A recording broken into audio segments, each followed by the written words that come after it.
Okay, don't worry if you can't see this well enough. I'll show you it closer up. I'll show you all around it, the different sides, different buttons, things like that. But first, I'm going to tell you what it is. I'm going to give you the specs, and then I'll show you it closer up. Then near the end, I will give you the price and if I recommend it or not. I've actually reviewed quite a few different smartphones before, including Qbot and another one by this make as well.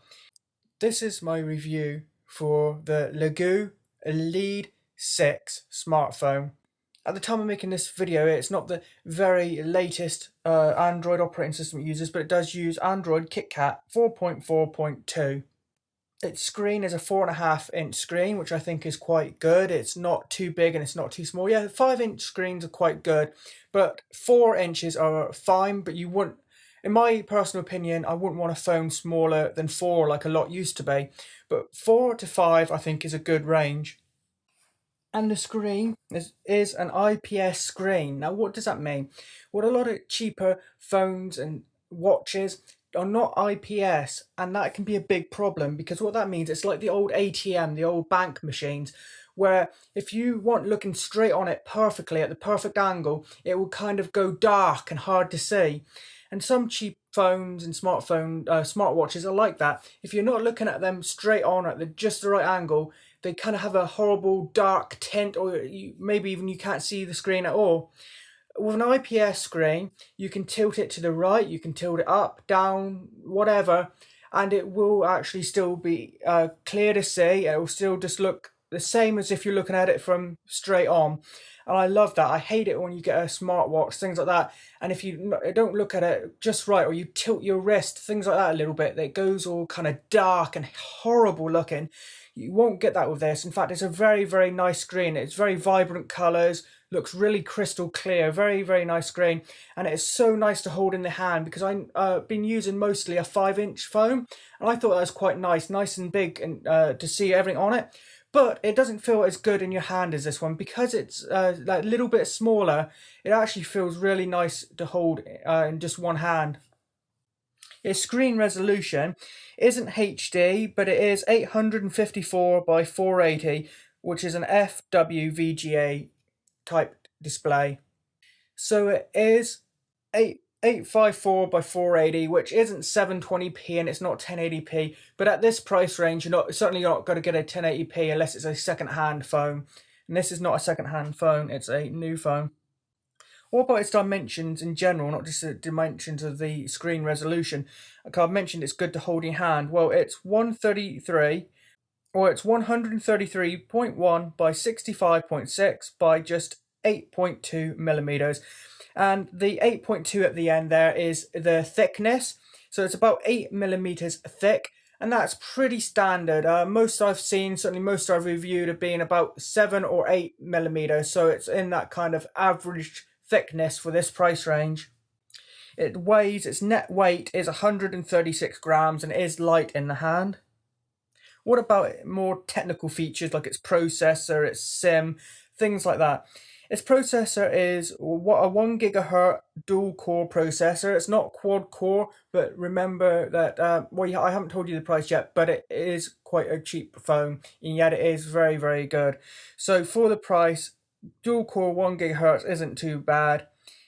It's also got half a gig of RAM. It has 512 megabytes of RAM or memory with internal storage of 4 gigs. It has 4 gigs of internal storage, and that 4 gigs isn't its RAM, that's its storage for storing things like photographs and apps on. That's pretty good. Some of the larger phones and more expensive phones now are about 8 gigs, but 4 isn't too bad for the price. Plus, if you run out of room and you're not happy with that, it does support SD cards, also known as TF cards, SD cards, micro SD cards of up to 32 gigabytes. So you have the 4 gigs internal and put an SD card in and have an extra up to 32 gigs. Card is sold separately, of course. For phone calls, its frequency band is WCD MA 900 or 2100, and it has GSM 850, 900, 1800, and even 1900. For its rear camera, it is a 5 megapixel camera with a flat LED flash. And for the front facing camera, and the front facing camera is the one facing towards you. So that's for like doing things like video chatting and stuff. They are always a lower resolution. And the one on the front here, the same side as the screen, is 2 megapixels. And the one on the back, which is the one you would be taking photographs of other things with, that is 5 megapixels, which is decent at the price range. It has a rechargeable lithium battery, which is 1600 milliamp an hour, and that is rechargeable via a micro USB cable. It does support GPS and Bluetooth and of course Wi-Fi, plus it does have a motion and G sensor as well. Some earbuds are included. What's included in the package? Well, you get a micro USB cable for charging your phone up, you get some earbuds, and you get a user manual. What colours does it come in? It comes in 4 colours. This one is white. You can also, if you don't like bright white things, you can also get black if that's what you prefer, or you even have a little bit more option and you have a blue or a pink as well.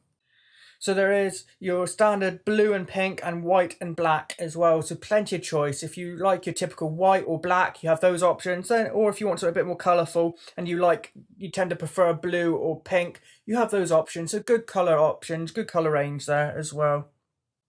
It is a 2G and 3G phone. It isn't 4G, bear that in mind. And it does have dual SIM, which means you can put in a SIM card and have a second SIM card in as well and switch between them if necessary. There you have it in my hand. That's what it looks like in my hand. It is nice and small, and it's really just a great size to have in your hand. In fact, I'm going to turn off the display because it's tricking my camera's settings. Okay, there you go. You have up here the flash and camera up here. Then down the bottom, hopefully you can see, you have your typical 3 buttons that most Android phones have. You have the back button, home button, and app swapper button there. Then on the side you have a volume rocker on one side, and on the other side you simply have your power button. On the bottom there isn't any buttons. Then on the top there is a earphone or headphone port, 3.5 standard 3.5mm, and a USB port there for charging. It's a pity that so many Android phones have the USB on top, because it makes them a little bit less compatible with some, not all, but some stands. Because some stands, like the one I reviewed previously here by Lunabox, that one there, has a hole around the back for a cable to neatly, tidily come through the bottom and into the bottom of your phone if you have like an iPhone. And it's really discreet, but because this has it on top, and a lot of Androids do, then it has to just go on top, and it doesn't take advantage of that stand really well. Pity more companies don't have it on the bottom like iPhones. Then if we turn it around, we have the logo, and then up the top there is a little flash, and your rear facing camera, which is the 5 megapixel camera. And as you can see, it is a nice shiny white. I wouldn't say it's glossy, I'd say it's a little bit glossy, but it's kind of a bit matte as well. Yeah, basically a bit of a in between the two. It's not super glossy, but I wouldn't really call it matte either. Then around the edges you have a silver kind of rim around the edges, so it does kind of look like a white iPhone. Well, not really from the back, but the front looks a lot like it, and then the silver trim around the side. It does look very, very, very nice, and it is, in my opinion, a perfect size for the hand. At least my hand, I have small hands, and I always felt that the 5-inch one was kind of okay in my hand, but could have been a better fit. This is a good fit for holding in just one hand. Now, I'm not really going to show you the interface because it's Android, so this is not an Android tutorial. So I'm just going to show you a minute.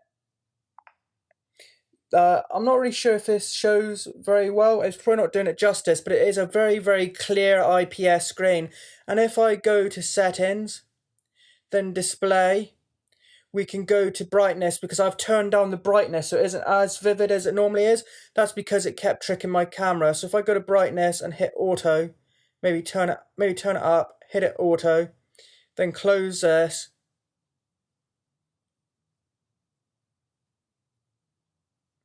That is a really vibrant screen, very vibrant screen, and very clear. I'm actually quite impressed by the clearness, especially for a KitKat phone at this price range. It is a nice screen. I do really like the vivid colours and the sharpness. It does come with a few things like Chrome pre-installed, and there is a theme and gallery option there to change the wallpaper and things like that easily. Of course, you can always do that from various other things like the App Store or just go into settings, but there is its own theme thing built in. Then there's a Leagoo share option there, calculator, things like that. You can always, if you don't want those things on your desktop here, you can always remove them. But like I say, this is not a Android tutorial. Okay, so that's basically what it looks like. Well, even though this is not a tutorial, how would you open it to like access the battery, although it's rechargeable, but in case you need to replace it? Or what about the SIM card and the SD at the very least? Well, like a lot of these Android phones, at least at this price range, there is an edge, and then there's a little slit to get like your nail or something like that in, your fingernail, something like that, and you pry it in half, and basically half of it, the back cover type of thing, comes off, it lifts off, and basically it's almost like the phone splits in half. Then you can access those areas, then you can click it back on. It's Bluetooth, just to be clear, is 4.0, so it's a fairly new one. I like devices that use Bluetooth to be at least 4.0, though 3 is fine, but it is 4.0. It also, for graphics, has an ARM Melee 400 MP1 400 MHz, but that is single core. The processor is a ARM Cortex A7 1 GHz 2 core, using the MediaTek MT6572M. For its camera, its rear camera can do 720p video recording at 30 frames a second. For battery life, it has about 5 hours of 3G talk time and about 120 hours of 3G standby time, and the battery is removable. Okay, so what about the price? Well, it costs £50, so it's a 50 quid phone. If it's available in the US, I'll put the US dollar price on the screen as a text overlay as well, and I think it is. But in the UK, it is £50 phone. It's $49.99, and that's pretty good for a quality phone by a reliable brand that is responsive. Its touchscreen works well. Its screen is IPS and very, very nice colors, vibrancy, and clarity.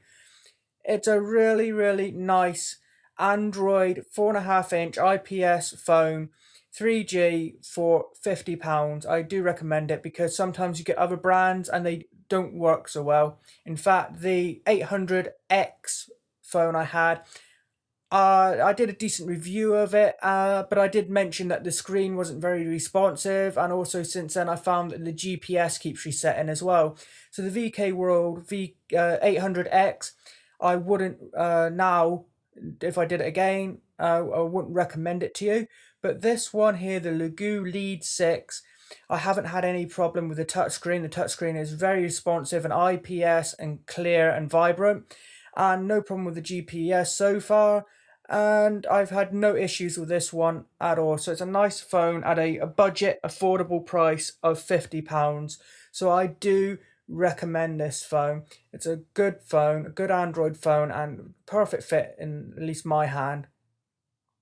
You also have a choice of 4 colors. If you like a nice bright clean white like a lot of the iPhones, then you can go for the white. Or if you don't like that, you like them maybe a bit darker, more subtle, then there's black. Or if you want to be a bit more colorful, even though black or white option should be enough for the most people, if you like a bit of color, then you can go for blue. Or if you like pink, you can go for a pink, although they call it rose. So yeah, definitely recommend it, and there are color options. A link will be in the description. Please like, comment, and subscribe to my YouTube channel. And if you could do me a huge favor, if you are watching this as a review on the Amazon product page, please hit the yes button next to was this review helpful to you or not. That'll help me out a lot as well. Thanks for watching.